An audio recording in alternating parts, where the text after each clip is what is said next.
various concepts of economics that shall be used throughout this module. We will be mainly talking about various important terms like cost, price, profit, total profit, gross profit. Then after, how accounting profit is different from economic profit and likewise. Further, we shall also be understanding the concept of implicit costs and the factors of production. Friends, let me tell you that economics is a pretty interesting subject. To make it more interesting, we will be learning these concepts with the help of a story. This is the story of a person named John. He is working with the company as software engineer and his present salary is 45,000 rupees a month. He works from 9 in the morning to no time in the evening. The evening time depends on the mood of his boss. Moreover, during COVID-19 his company lost major projects from the foreign companies. Resultantly, his salary has been deducted by 50%. Furthermore, he is now fearing his job even. Looking for an alternative and securing his future, he is now thinking to start his own venture. And he is planning to start a mask-making company. He is now starting a venture with the name Autodidact Medical Ventures, where he shall be initiating the production of making mask. Over a period of time, he shall be diversifying the production for sanitizers and other precautionary items. For manufacturing these masks, he needs to take a building on rent for setting up his machine fixtures and other establishment so as to start the production. He shall be requiring some laborers or workers to work in the factory and operate these machines. Initially he shall be requiring some machine operators and some tailors so that he can start the production of masks at the initial level. At the same time, he shall be requiring machines and tools. At this stage we are assuming he's going to manufacture 10,000 units, for which he is going to spend a sum total of 1 lakh rupees. Means for making one mask, he incurs 10 rupees. As obvious, he won't be selling this mask for free or at the rate he is making at. After making these masks he wants to earn a margin of 5 rupees on each mask. Resultantly, he will sell one mask in 15 rupees in the market. Means he will be charging rupees 15 for each mask from the customer. We can clearly understand that the cost of manufacturing for one mask was rupees 10. He cannot sell the mask in rupees 10 as he will not save anything and there is no motivation for remaining in business anymore. As a result, he is going to sell at 15 rupees. That is, after adding 50% margin of the producer. This is because he wants to earn profit over and above the total incurred cost. Now in this story, we can clearly identify that all the things that he was buying to manufacture the goods, including the raw material building, machinery, worker, rent, bills, telephone, electricity, and whatsoever is required for manufacturing will be termed as factors of production, as these are the inputs for the production. Next, the money that was spent on to buying these factors of production, including payment to the vendors for buying raw material, wages to the workers for working in the company, and rent for the building that was taken. When we calculate sum total of money spent for all these factors, or we can say, all the money outgoing is called cost of manufacturing. Price is the amount of money expected, required, or given in payment for something. This is the money that is charged from the customer. This price is always over and above cost, because producer always wants to earn some money onto the total investment he is making. In our example, Mr. John cannot sell the mask in 10 rupees, because it is the manufacturing cost. And if he wants to earn the money, he has to sell something higher than rupees 10. Profit is calculated from the assumed margin, or we can say it is the difference between the price and the cost of the manufacturing.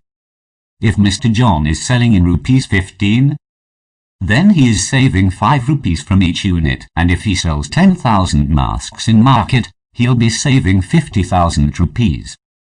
Hence, these 50,000 rupees will become his profit. All right, friends. Now Mr. John is earning 50,000 rupees. So we can say he is better than the job. But, remember, he was already in job and was earning a salary of 45,000 rupees a month. He let the option 4 go to take up this option of doing business. This is the opportunity cost, or we call it implicit cost. This cost is always out of pocket, means it is not paid in terms of money, nor it is recorded in the books of accounts. Considering this fact, even if this business gives him an income of rupees 50,000 a month, is he really earning rupees 50,000? Logically, he is not earning rupees 50,000, he is just earning rupees 5,000, because he was already earning rupees 45,000. He let the option 4 go to earn this rupees 50,000. However, the number says that he is into profit of rupees 50,000.